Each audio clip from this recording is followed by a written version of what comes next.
사랑하는 성도 여러분, 제가 이런 생각을 했어요. 제가 저에게 가장 가치 있는 거, 가치 있게 여기는 거, 가치 있는 것은 무엇일까라고 하는 것입니다. 내가 정말 귀하게 여기고 욕심내며 갖고 싶고 잃어버리고 싶지 아니하는 가치 있는 게 뭘까라고 생각했어요.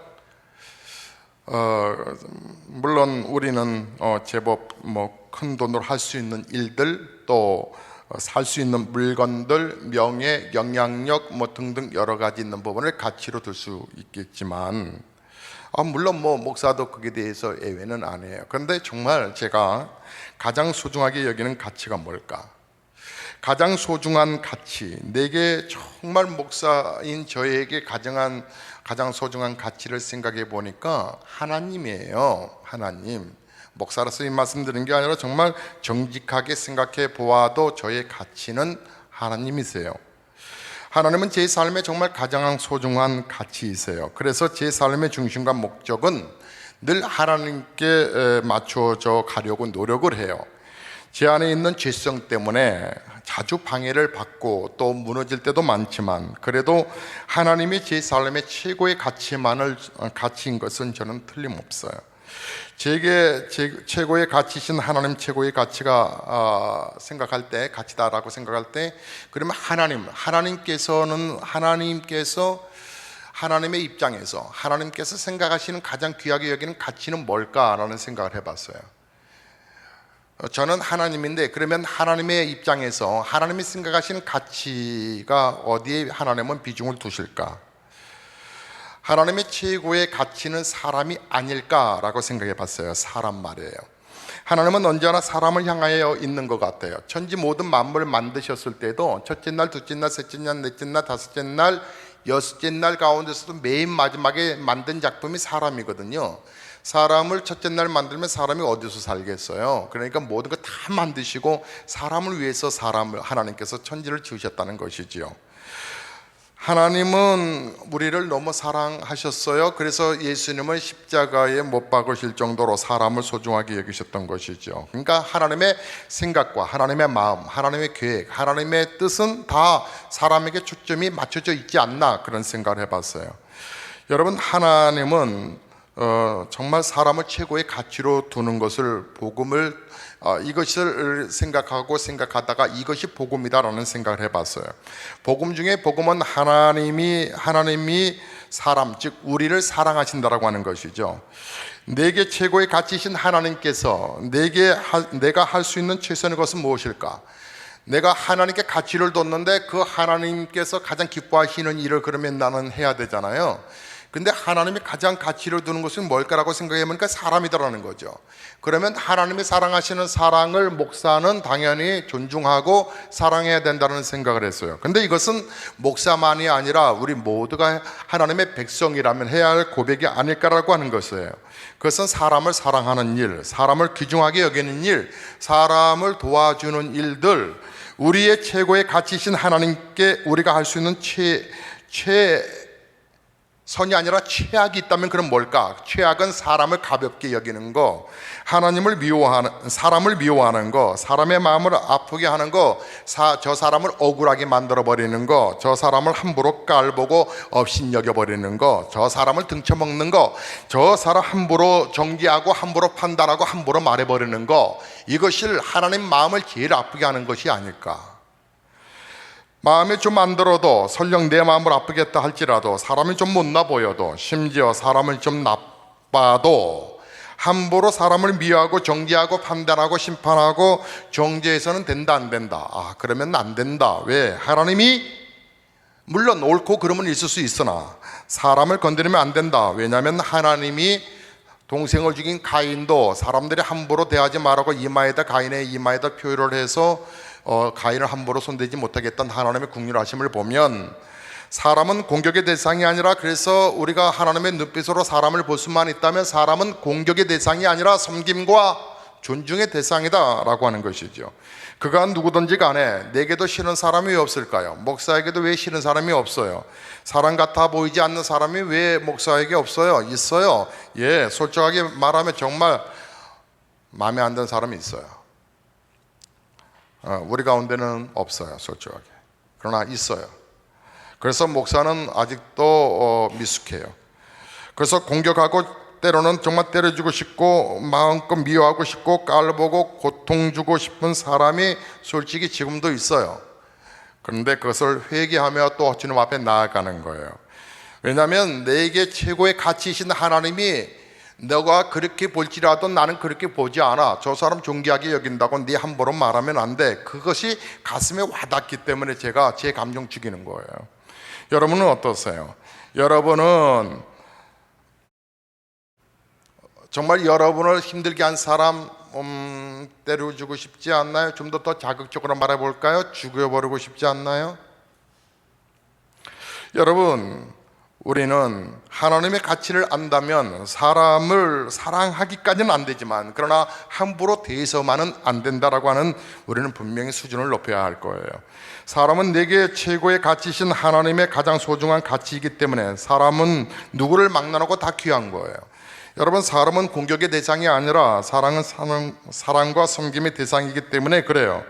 사람은 내게 정말 최고의 가치이신 하나님의 가장 그 하나님이 소중하게 보기 때문에 우리가 함부로 평가하면 안 된다는 거예요. 저는요, 성경 말씀대로 정말 삼으려고 노력하는데 쉽지만은 않지만 그러나 재밌어요. 하려고 해보면 재밌어요. 여러분, 마태복음 5장을 보면 우리 예수님께서 네 이웃을 사랑하고 네 원수를 미워하라 하였다라고 하는 것을 너희가 들었지만 나는 너희에게 이르노니 원수를 사랑하며 너희를 핍박하는 자를 위하여 기도하라 그러셨어요.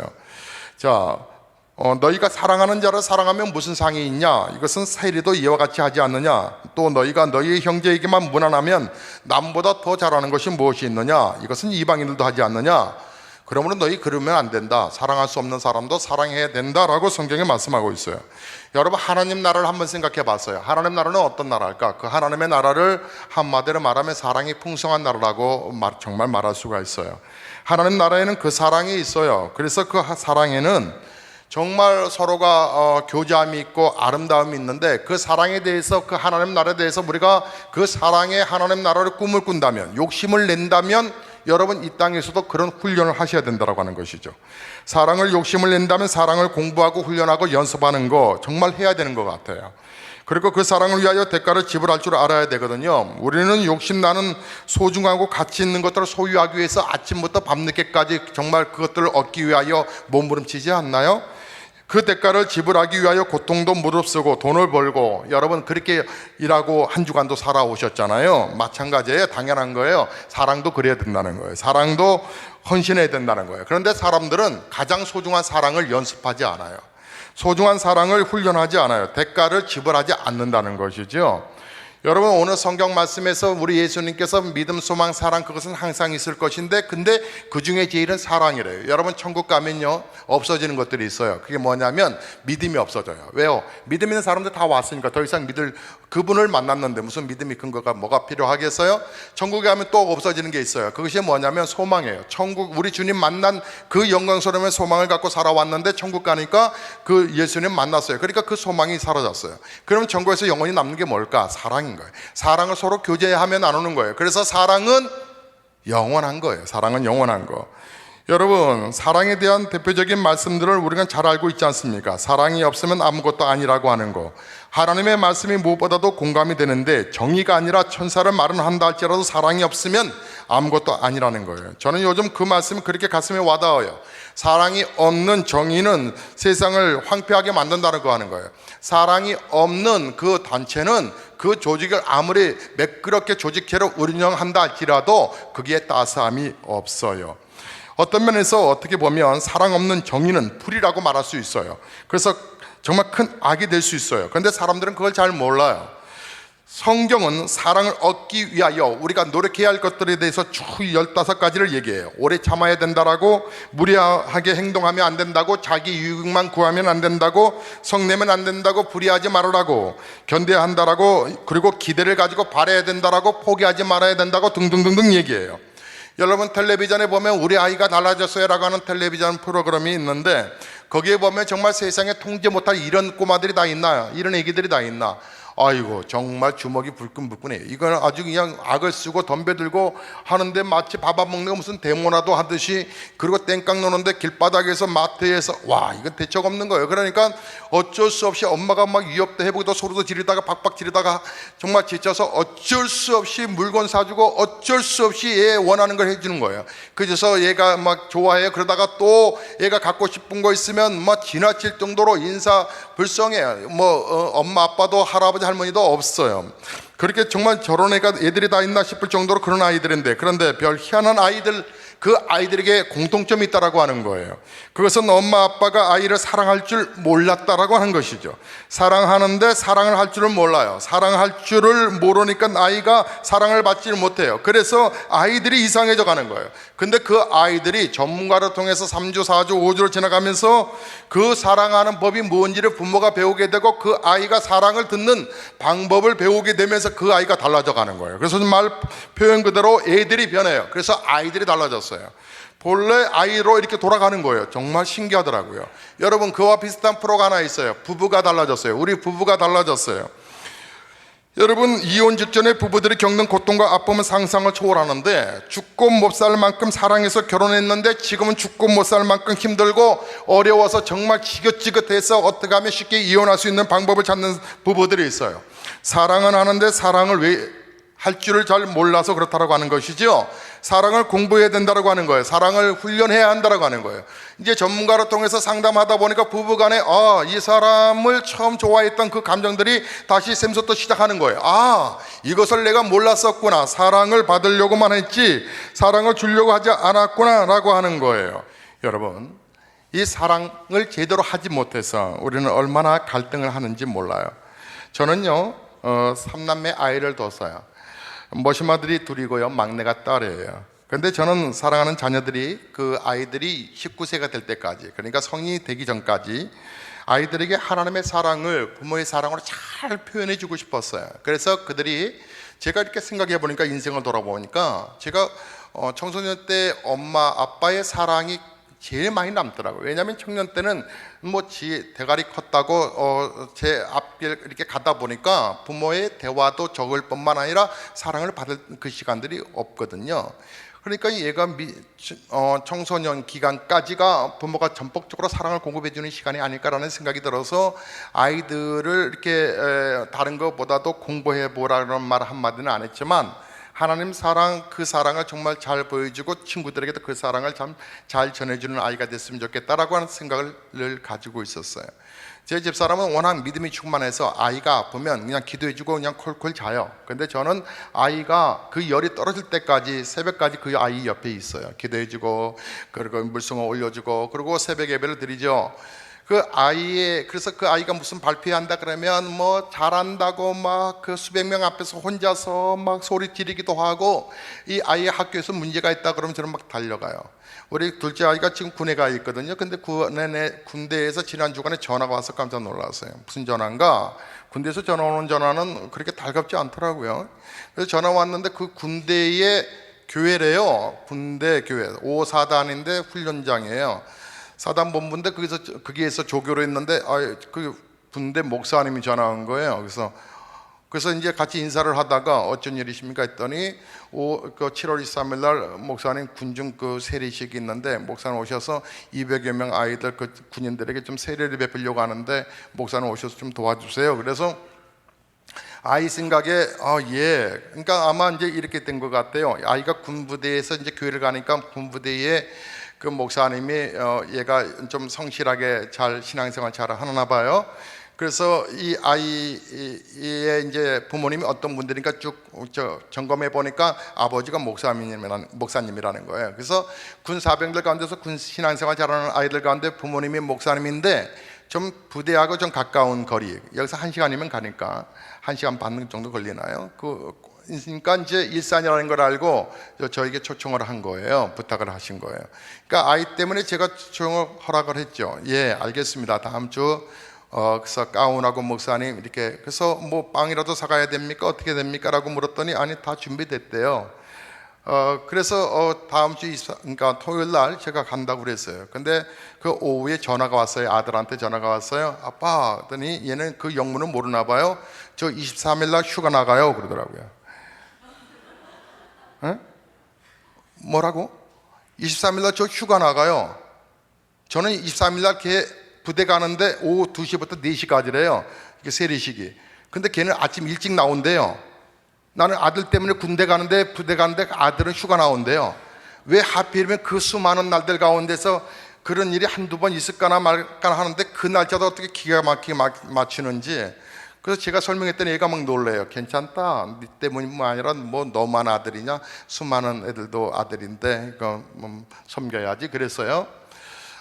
저는 아이들에게 하나님의 사랑을 정말 잘 보여주고 싶어요. 우리 그 막내딸 아이가 주중에 너무 속상한 일이 생겼어요. 자기가 가까이 지내는 언니가 한 살 많은데 그 언니가 어머니가 돌아가신 거예요. 근데 그 어머니는 외동딸이시고 이 아이 또한 그 자녀가 특별히 없어서 이 외동딸인데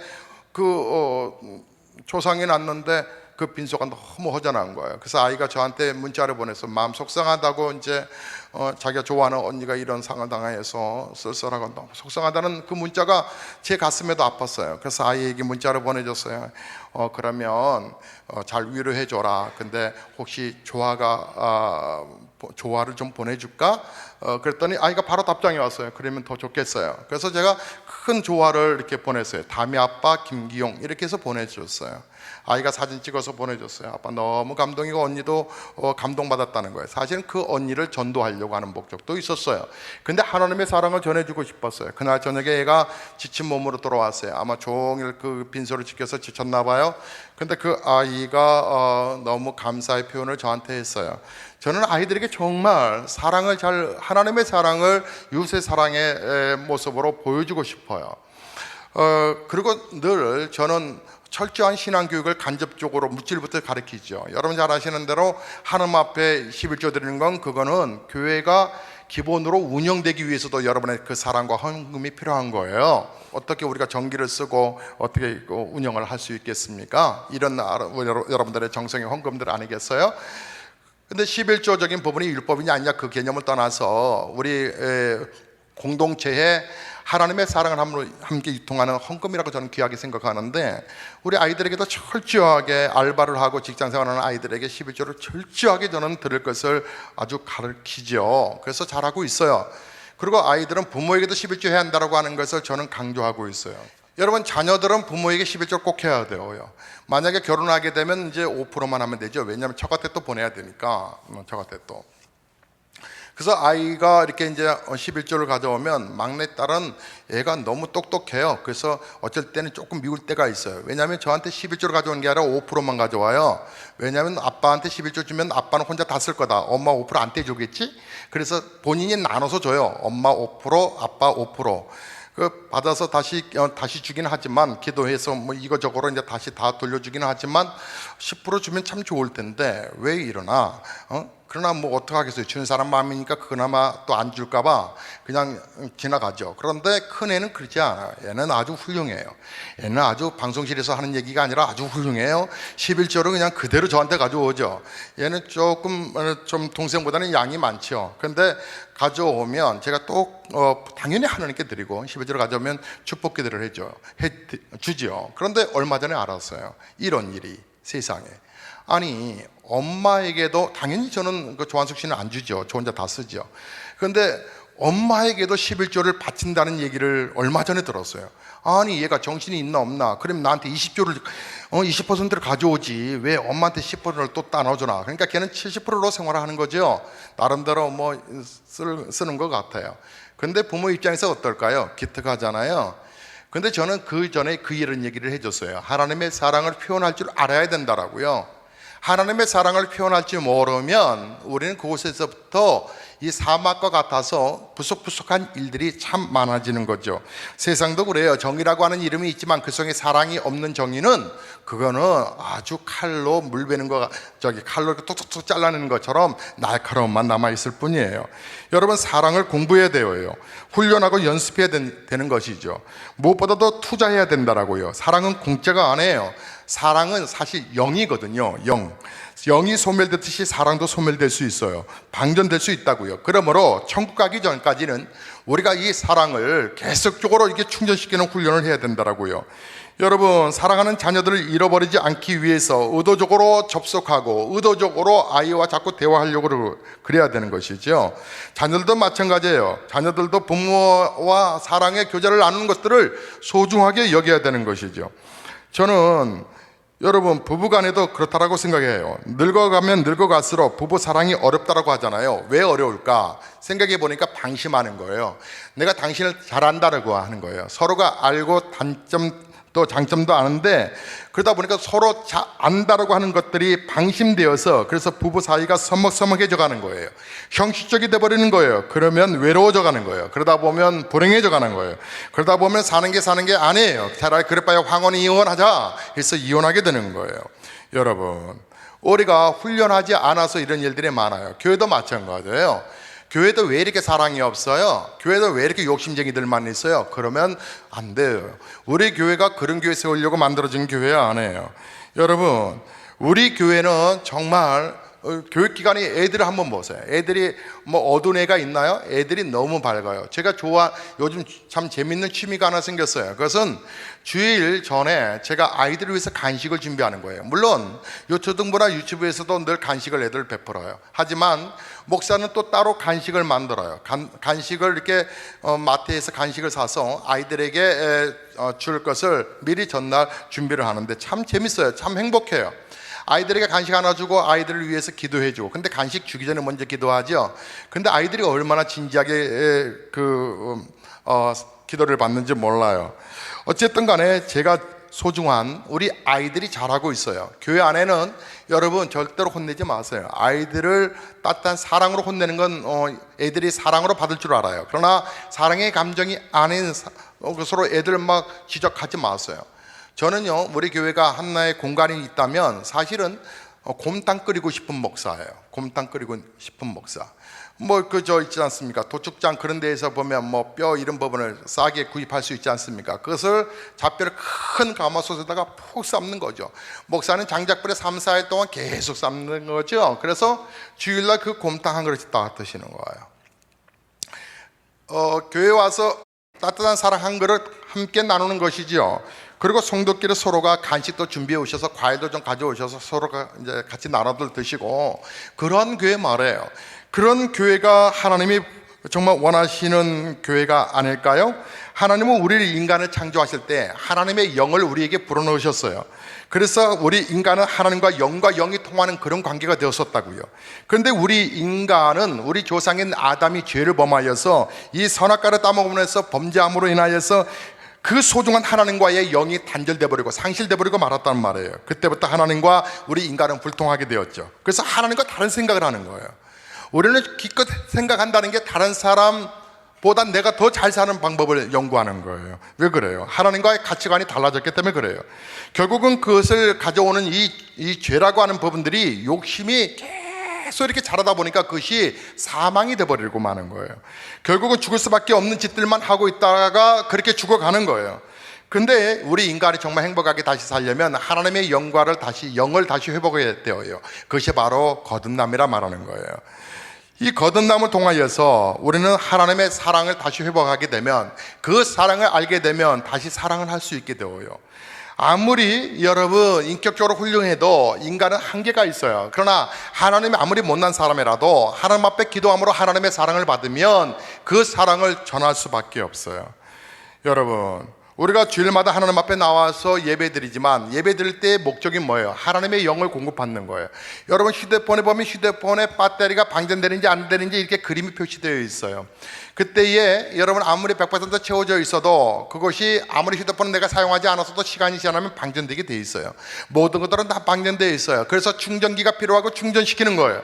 이처럼 예배라고 하는 것은 내 영혼을 충전시키는 거예요. 근데 내가 많은 활동을 하잖아요.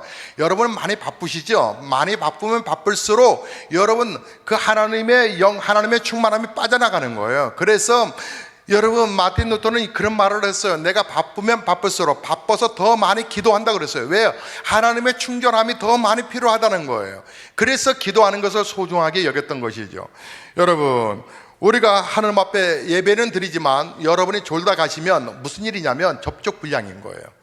접촉 불량, 아무리 코드를 접속했었어도 접촉 불량은 충전이 되지 않는 거예요. 하나님 앞에 나와서 영적 충만함을 받지 못하면 여러분 안에서 새로운 변화가 일어날 수 없어요. 그러다 보니 사람들은 뭐라고 그래요? 여러분이 교회 다니는 그 순간부터 당신들은 뭐라고 표현하냐면 크리스찬이라 그래요. 예수 믿는 것들이 저짓한다라고 얘기를 해요. 하나님의 사랑이 충만함을 공급받지 못했기 때문에 내가 행동하는 것은 나만 드러날 수밖에 없어요. 그러나 어느 날 나는 크리스찬인 거예요. 크리스찬이 되어버렸어요. 크리스찬이 되어서 하나님의 사랑을 유통해야 되는데 나의 의지력은 안 돼요. 왜요? 하나님 예배 때에 하나님 만나는 감격이 없기 때문에 그래요.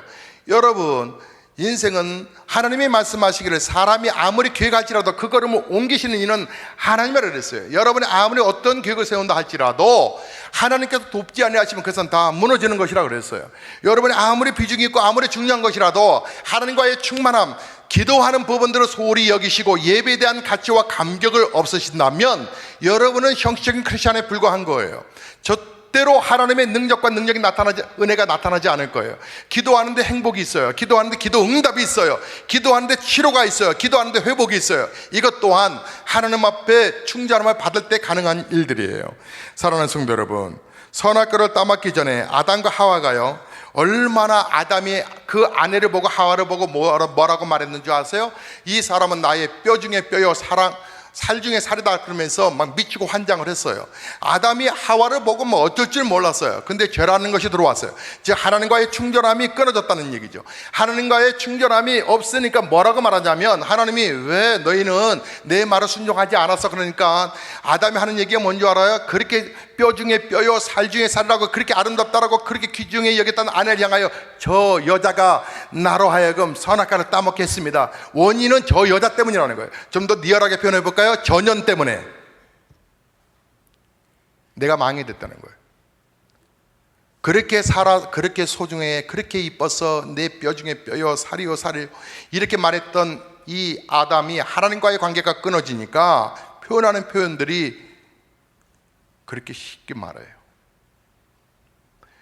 우리가 사랑하지 못하는 이유가, 우리가 세상을 변화시키지 못하는 이유가, 우리가 우리의 직장이나 우리의 삶이나 모든 영역 속, 심지어는 교회 안에서 우리가 아름다운 그 주님의 사랑이 유통되지 못하는 이유가, 교회는 나왔으나 하나님과의 접속되지 못해 있어. 하나님을 믿는다 하지만 하나님의 사랑이 없어서 고부간의 갈등이 일어나는 것도, 자녀와 부모가 갈등이 일어나는 것도, 형제와 형제가 갈등이 일어나는 것도, 또 직장 안에서 여러 가지 불협화음이 일어나는 것도, 이것은 하나님과의 접속이 불량되었기 때문에.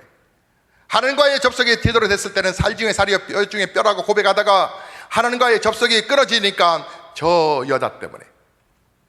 우리가 교회 안에서 누구 때문이라고 쉽게 말하고 평가하는 거, 그건 여러분이 딱 들었을 때, 이번에는 하나님과의 접촉이 부족하다. 여러분, 그리스도인의 사랑에 대해서 여러분, 우리 하나님은 천국에 너희가 천당을 간다면 천당의 그림이 바로 사랑이다. 저 천당을 가는 성도들이여, 그렇다면 이 땅에서도 사랑하라. 하나님을 사랑하듯 내 이웃을 사랑하라. 저는 몇 주에 걸쳐서 이 사랑의 메시지를 전할 것입니다. 사랑하는 성도 여러분, 여러분은 진정 사랑할 줄 아시나요? 사랑하는 법을 아시나요? 하나님과의 관계를 먼저 잘 하십시오. 육체의 한계를 뛰어넘어서 우리 모든 집사 이상 직분을 받으신 모든 분들은 새벽에 나오셔야 합니다. 새벽에 나와서 함께 기도하셔야 합니다. 저는 우리 학생부 담당 우리 지도자와 섬긴장에게 부탁을 했어요. 이제 한 주 동안에 직장 생활도 여러 가지 분주하시겠지만 함께 꼭 금식하십시오라고 그랬어요. 어떻게 기도하지 않냐고 아이들을 데리고 일본으로 갑니까?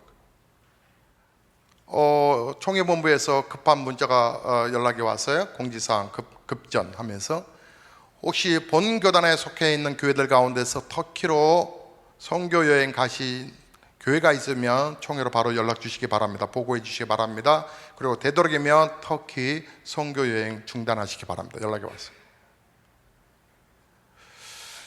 여러분, 우리가 내일을 몰라요. 근데 어떻게 오늘 기도를 안 해요? 우리 보배로운 예수교회 성도님들, 여러분들 왜 기도 안 하고 살아요? 청년들 왜 기도 안 해요? 그러니 우리의 삶이 늘 제자리 도는 거 아니겠어요? 그 걸음을 움직이시는 이는 하나님이세요. 육체의 한계를 뛰어넘어서 다시 반에 달려 나오세요. 여러분 기도하는 습관을 통해서 여러분 안에 풍성한 하나님의 은혜가 접속이 되면 여러분 부부관계도 자연스러워지고 또 형제간의 관계도 그리고 교회 생활도 더 행복해질 거예요. 기도하는 사람이 승리하는 사람이거든요. 저하고 함께 이제 여러분 찬송할 텐데요. 이 찬송은요 천국을 향한 찬송인데 너무 행복해요. 우리 밝게 한번 힘있게 한번 찬송해봐요. 우리 찬송 2절 부를 때 정성껏 헌금도 드리겠습니다.